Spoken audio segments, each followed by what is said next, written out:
Everyone. तो आज था एग्जाम आरबीआई असिस्टेंट प्रीलिम्स का। 18 को भी होने वाला था और 19 को भी होगा। सो आज का एग्जाम एनालिसिस अब हम इस वीडियो में करने जा रहे हैं। तो जो बच्चे दे के आए हैं पेपर, वो मुझे प्लीज़ कमेंट सेक्शन में बताइए कि आपका पेपर कैसा हुआ, इजी आया था या मॉडरेट, कैसा लगा आपको और कितने क्वेश्चंस आप अटेम्प्ट करके आए हो। तो स्टार्ट करेंगे सबसे पहले इंग्लिश से। सो इंग्लिश के जो टॉपिक थे आपको टेबल में नजर आ रहा होगा डिस्प्ले पे। सो रीडिंग कॉम्प्रीहेंशन बहुत ही इजी कॉम्प्रीहेंशन था। डॉक्टर ब्राउन समथिंग पर्सन थे उसमें, डॉक्टर ब्राउन जॉर्ज और उनकी एक बेटी जो कि फिजिक्स से बहुत ज़्यादा प्रेम करते हैं, और बहुत ही इजी जो था कॉम्प्रीहेंशन था। टोटल इसके 9 क्वेश्चंस आए थे जैसा कि मुझे बताया गया है, और लेवल जो था वो बिल्कुल ईजी था। मतलब पूरे टाइम में आप अच्छे तरीके से कॉम्प्रीहेंशन को पढ़ के कर सकते थे। नेक्स्ट था एरर डिटेक्शन, जिसमें सिर्फ 5 क्वेश्चंस पूछे गए, वो भी इजी थे। एरर्स आपको फाइंड आउट करने थे। और फिर था सिंगल फिलर था, उसके भी 5 क्वेश्चंस थे। इसका डिफिकल्टी लेवल भी इजी देखने को मिला है। पैरा जंबल था, जो पैरा जंबल था ना वो स्टोरी बेस्ड थे। 5 या 6 टोटल स्टेटमेंट्स थी, and you have to arrange these in numbers, serial numbers. एंड उसके बाद आपको पूछा गया था कि फर्स्ट सेंटेंस कौन सा बना, सेकंड कौन सा बना, लास्ट, फोर्थ, फिफ्थ, ऐसे पूछा गया। तो इसके टोटल 6 क्वेश्चंस थे। बिल्कुल सही और इजी था ये।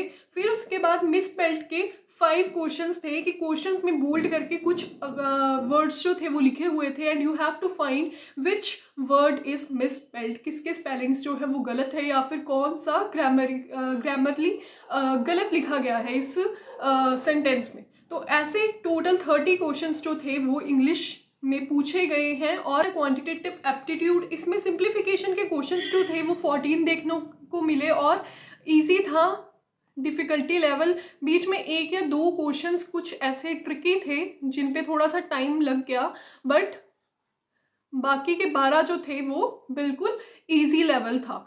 सो आप मुंह जुबानी भी कर सकते थे इसे। सो क्वाड्रेटिक इक्वेशन जो है वो 5 आई थी, जिसमें 3 जो थे वो बिल्कुल साइन बेस्ड थे, और जो 2 थे वो सॉल्व करके करने वाले थे। And you have to find all these 5 questions easily. So उसके बाद अरिथमेटिक की बारी आती है। अरिथमेटिक के टोटल 8 क्वेश्चंस थे। अब इसमें अगर मैं आपके साथ इसको डिटेल्ड में डिस्कस करूं तो इसमें था जी एसआई का क्वेश्चन, एज का क्वेश्चन जिसमें रेशियो दी गई थी, और आपको प्रेजेंट एज दी गई थी, और उन्होंने शायद 5 साल पहले से रिलेट करके क्वेश्चन जो है वो पूछा था। और उसके बाद एक पाइप्स वाला क्वेश्चन था, और उसके बाद टेबल था। टेबल जो था वो डीआई में था। 5 क्वेश्चंस थे, इजी थे। एक कैसेलेट आई थी जिसमें 3 क्वेश्चंस थे, और ये कैसेलेट भी इजी थी। नेक्स्ट जो टोटल हो गए 35। सो इसमें बच्चे जो हैं वो 30 से 31 तक अच्छे तरीके से अटेम्प्ट करके आए हैं। नेक्स्ट है रीजनिंग। सो रीजनिंग में आपके सामने है टेबल। सिलोजिज्म पूछा गया था जिसमें 3 क्वेश्चंस थे, इजी था इसका लेवल। सिटिंग अरेंजमेंट जो थी वो स्क्वायर बेस्ड थी, यानी कि इसमें पूछा गया था कि 8 पर्सन्स बैठे हुए हैं स्क्वायर के आस, कॉर्नर्स पे 4 हैं और मिडल में भी 4 हैं। जो मिडल वाले हैं वो बाहर देख रहे हैं, और जो कॉर्नर्स वाले हैं वो अंदर देख रहे हैं, और इस तरह से सिटिंग अरेंजमेंट है। और नीचे 5-6 लाइंस में, 5-6 स्टेटमेंट्स में आपको सिटिंग अरेंजमेंट बताई गई थी। और इसके टोटल जो क्वेश्चंस थे वो 7 से लेके 8 तक थे। मुझे कंफर्मेशन नहीं है कि 7 थे या 8 थे। सो 7 to 8 मैंने ऐसे लिखा है, बट वे इजी था।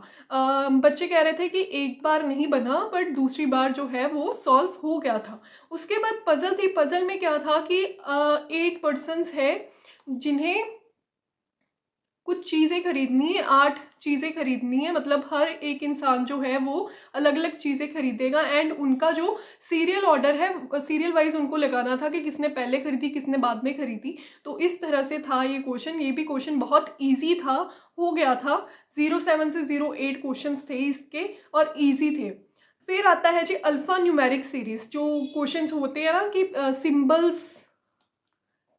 सिंबल्स यूज़ होते हैं जिसमें, एंड नंबर्स यूज़ होते हैं, फिर उसके बाद अल्फ़ाबेट यूज़ होते हैं, एंड उसके बाद बोल देते हैं आपको कि वोवल्स जितने भी हैं उनमें +1 ऐड कर दो और कॉन्सोनेंट में माइनस कर दो, सिंबल्स को डिटेक्ट कर दो। ऐसे क्वेश्चंस जो थे वो 5 आए थे और ये भी इजीली हो गए थे।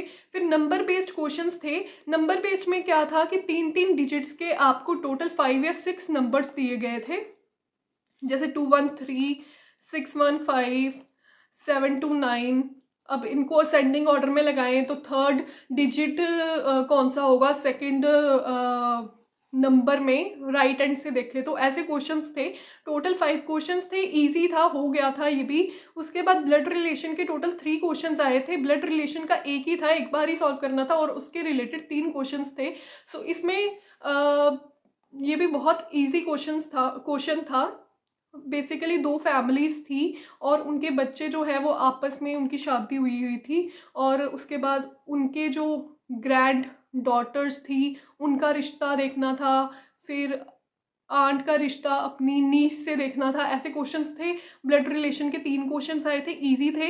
एंड उसके बाद मीनिंग वर्ड आया था फैकल्टी और इसको भी फाइंड आउट करना था। सिर्फ एक ही क्वेश्चन था इसका। वर्ड बेस्ड कोडिंग आई थी, वर्ड बेस्ड कोडिंग उसका भी एक ही क्वेश्चन था। और फॉरवर्ड बैकवर्ड नंबर। सो कई बार हमें ना अल्फ़ाबेटिकली फॉरवर्ड बैकवर्ड देखना होता है, बट यहाँ पे नंबर पूछा गया था। जैसे कि मैं आपको बता दूँ 1 4 5 2 3 7 8। सो ये नंबर है, इसे अगर हम रीअरेंज करें फ्रॉम इन असेंडिंग ऑर्डर, सो जैसे कि ये नंबर्स होते ही हैं तो कितने नंबर्स की पोजीशन जो है वो सेम रहेगी। तो इसमें शायद नन आया था इसका आंसर, तो ऐसा क्वेश्चन आया था। सो इस तरह से टोटल बन गए थे 35 और इजी था रीजनिंग का लेवल भी। सो टोटल जो हमारा बना इंग्लिश का वो भी इजी था और क्वांट का भी इजी था और रीजनिंग का भी इजी बना था।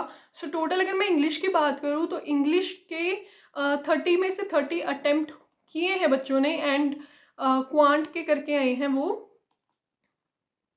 28 से 30, एंड रीजनिंग के 31 से 32। सो इस तरीके से इजी था ये पेपर और इसकी कट ऑफ जो है वो बहुत हाई जाने वाली है, because paper was so easy and सब बोल रहे हैं कि अच्छा अटेम्प्ट करके आए हैं हम। So thank you so much guys. I hope आपको वीडियो पसंद आई होगी, एग्जाम एनालिसिस पसंद आया होगा। अगर आपको अच्छी लगी वीडियो तो एक बार विजिट ज़रूर कीजिएगा यूट्यूब चैनल पे। कंटेंट अच्छा लगे तो सब्सक्राइब ज़रूर कर लीजिएगा, लाइक शेयर और कमेंट करना मत भूलिएगा और मुझे बताना ज़रूर कि कितने क्वेश्चन आप अटेम्प्ट करके आए हैं। ओके जी, मिलते हैं नेक्स्ट वीडियो में। Tata, take care, bye bye.